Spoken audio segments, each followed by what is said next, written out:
Hi, I'm Joel Desky-Devereaux here for OzInDi Radio Australia, and I'm here with Dani Enli. How are you?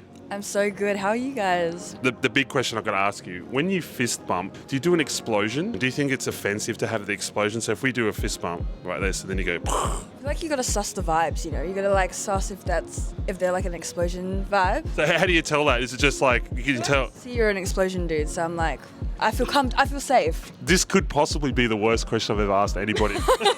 How's your BigSound doing? So good. I had my first show last night at La La Land. I was stoked. It was so much fun. So much fun. I did see your story and you were wearing these big furry leggings, and we did discuss before about how I wouldn't be able to pull those off. I disagree.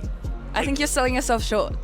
Dude, just pan down. Could you imagine these legs with furry leggings? So you're from WA. There's actually a full complement of people from WA. Darcy Hay, a few other bands that are here. We've talked about before is thriving at the moment. How are you finding, as an indie pop artist, how are you finding the WA scene for you right now? I'm honestly loving it. Like, I honestly feel so privileged to be a part of it. I think Perth's been slept on for so long, and I think this like new wave of artists, like we're really hustling out here, and we really have like unique sounds, and like I'm so proud to be a part of it. To be a pop artist 30 years ago would have been very, very difficult because you need to have a major record label behind you and you need to have that monetary support. But now we're starting to see indie pop because it's a lot more accessible. Did you always want to be in that indie pop space or just be in the pop space in general?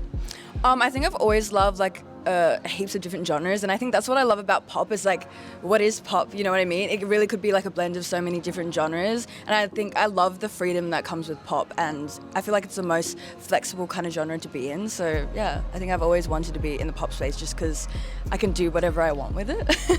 We talk about how you have to sort of leave Australia in order to come back to Australia to have a fan base because, you know, people here in Australia are kind of like, well, we don't follow them unless they go away and come back. But I was checking your numbers. You actually do have a pretty strong following and stuff. Was that something that happened organically, or was that just something that you had to work really hard to as an Australian? I think it's both. Like, it happened organically, but like you definitely have to grind. I think I posted every single day for an entire year to get to 40K in 1 year. So it's definitely a grind, but I think it's such like a privilege as an artist now to be able to like make your own fan base like independently, like you said. So I never saw it as a chore. Like, I see it as a blessing. Yeah.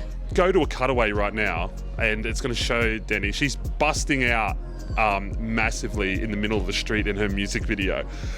That's dedication, because if you asked anyone else if they would do that, they'd get shy. But you just went out and you just did it and busted out in the middle of the street like that. Did you have a lot of people looking at you when you were doing that at all? Yes, bruh, it's Perth. Like, I don't know if you've been to Perth. No one has a camera out. Like no, like you don't do that content shit, but like I've just gotten used to it, you know. You gotta do what you gotta do. You gotta be the person to start the trend. Start the trend, Yeah. That's right, yeah.